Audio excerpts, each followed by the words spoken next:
Loué soit le précieux sang de notre Seigneur Jésus-Christ et le cœur immaculé de Marie. Dans la vidéo précédente, nous avions continué le chapitre 13 sur la renaissance de l'Empire romain et de la venue de l'Antéchrist. Poursuivons. Citation des versets 4, 5, 6 et 7 de l'Apocalypse. Et ils adorèrent le dragon qui avait donné puissance à la bête, et ils adorèrent la bête, disant, qui est semblable à la bête, et qui pourra combattre contre elle. Verset 5. Il lui fut donné une bouche qui se glorifiait et blasphémait, et le pouvoir lui fut donné de faire la guerre 42 mois. Verset 6.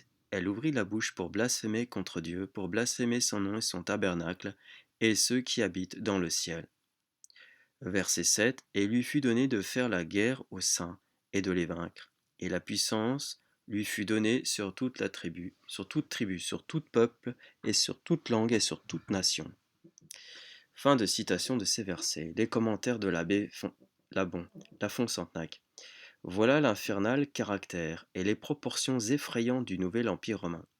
Les traits de sa physionomie devraient à sa naissance trahir l'hypocrisie de sa bouche, mais les hommes aveugles ne verront pas. Ils s'écrieront pleins d'enthousiasme. Qui est semblable à la bête? Qui osera s'élever contre le grand empire dont Rome sera de nouveau la capitale? Et les tribus et les peuples et les langues et toutes les nations qui reconnaissaient, qui aimaient, qui bénissaient Rome chrétienne courberont le front devant Rome prostituée et l'adoreront comme leur idole. N'est-ce pas, n'est-ce pas probant de vérité, probant factuel et réaliste? Vraiment, c'est complètement ce qui se passe actuellement. Et depuis 66 ans. Je poursuis. Les partisans de l'Empire romain ne sont pas écrits dans le livre de vie. Ah.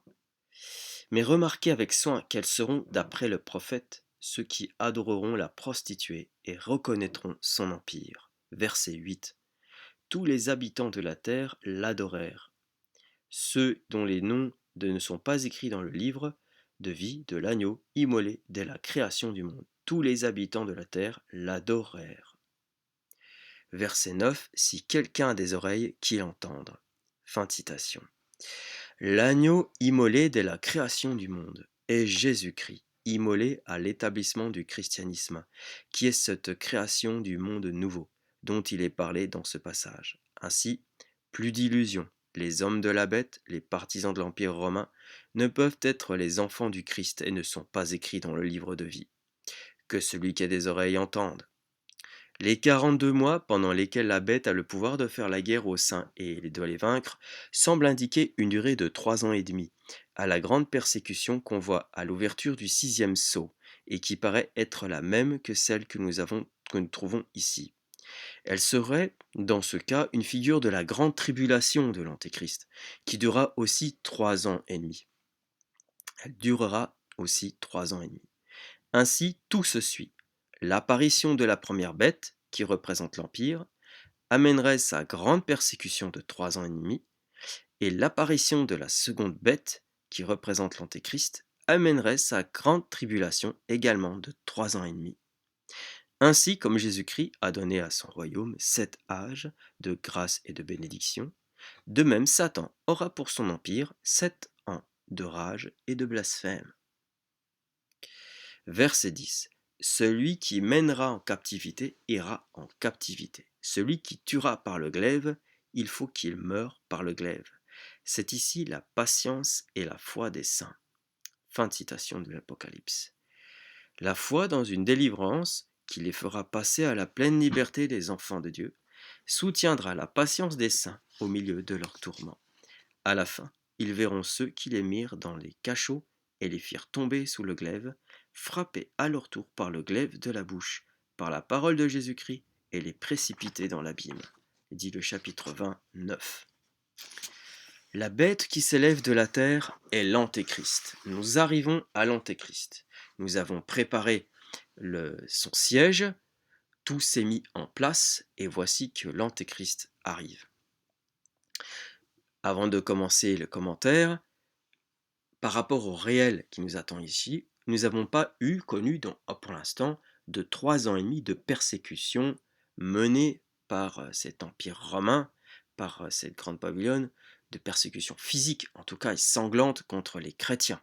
Mais nous avons depuis 510 ans une préparation à cela.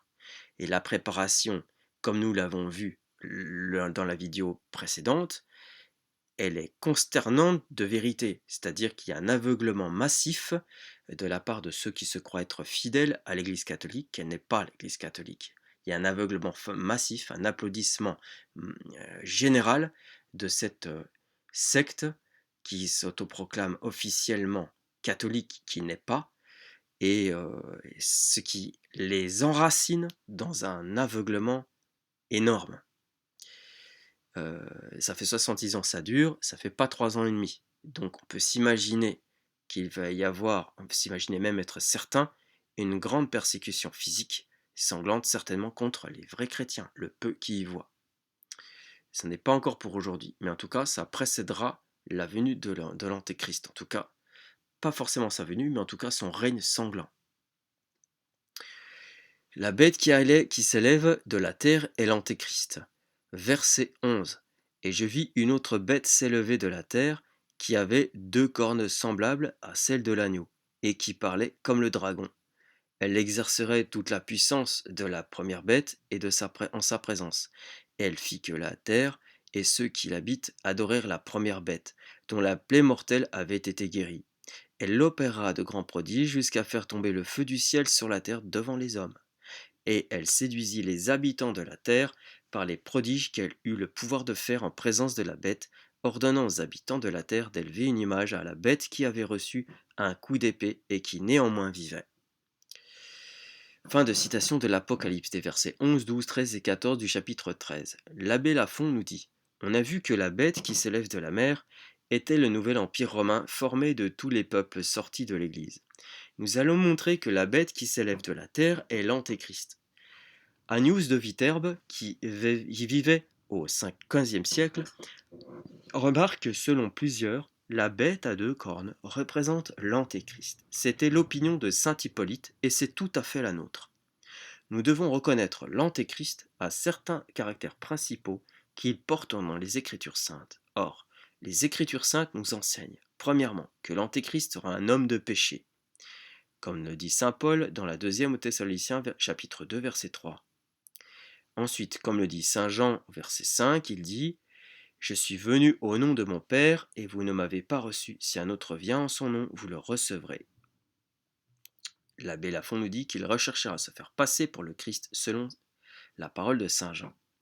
Et en cet autre, en saint Matthieu, au Matthieu 24, 23, alors si quelqu'un vous dit le Christ est ici ou il est là, ne le croyez pas. Ces passages ont fait penser à la plupart des anciens et des modernes que l'Antéchrist cherchera à se faire passer pour le Christ. Quelle sera la doctrine de l'Antéchrist, dit la Bible d'Avignon? S'annoncera-t-il comme le Christ? C'est l'opinion commune.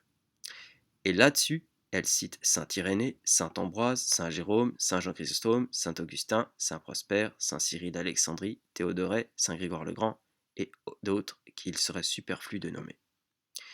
Troisièmement, l'Antéchrist, selon Daniel, parlera insolemment contre le Très-Haut. Daniel 7. Quatrièmement, l'Antéchrist exercera une grande puissance. Daniel, expliquant la petite corne qui représente l'Antéchrist, dit que cette petite corne devenue plus grande que toutes les autres sera un roi plus puissant que tous ceux qui l'auront devancé. Daniel 7, 20. Toute la tradition, nous dit encore la Bible d'Avignon, reconnaît que l'Antéchrist dominera sur toute la terre. Tome 16, page 16. Cette opinion n'étant pas contestée, nous nous dispenserons de rapporter ici les témoignages nombreux qu'on pourrait invoquer.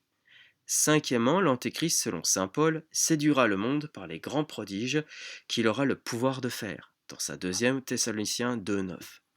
Sixièmement, enfin l'Antéchrist foulera aux pieds les saints du Très-Haut, comme parle Daniel dans son chapitre 7, verset 25.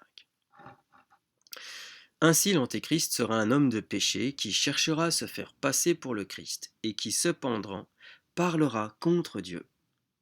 À sa puissance inouïe, il joindra le pouvoir de faire toutes sortes de prodiges afin de séduire les habitants de la terre et ceux qui lui résisteront seront mis à mort. Tel sera l'Antéchrist, selon l'Écriture et la tradition, et telle est aussi la bête qui s'élève de la terre. La bête qui s'élève de la terre nous montre d'abord que l'Antéchrist s'élèvera au-dessus des princes de la terre, comme le fait voir clairement la petite corne de Daniel. Mais là n'est pas tout le sens de ce passage. Terre doit être entendue ici, comme nous l'avons déjà expliqué, dans le chapitre 8-7, mais que nous n'avons pas vu, mais que nous verrons plus tard, dans le sens du monde ennemi de Dieu. La terre, c'est le monde ennemi de Dieu. De ce monde exclu des prières de Jésus-Christ, de ce monde dont il est dit en Saint Jean qu'il est tout plein de malice. Et ailleurs, citation, malheur au monde à cause des scandales. De ce monde qui ne peut recevoir l'Esprit de Dieu, comme les Écritures le disent encore, et qui par conséquent est lui-même Antéchrist. Et lui-même Antéchrist. C'est de ce monde que sortira l'homme de péché, le fils de perdition. L'Antéchrist, le plus terrestre des hommes, puisqu'il sera le plus méchant et le plus corrompu de tous, ne peut être mieux représenté que par une bête sortant de la terre. Gloria natissimis Deo et intera pax hominibus bone voluntatis. Nous développerons dans la prochaine vidéo le pouvoir temporel et le pouvoir spirituel de l'Antéchrist.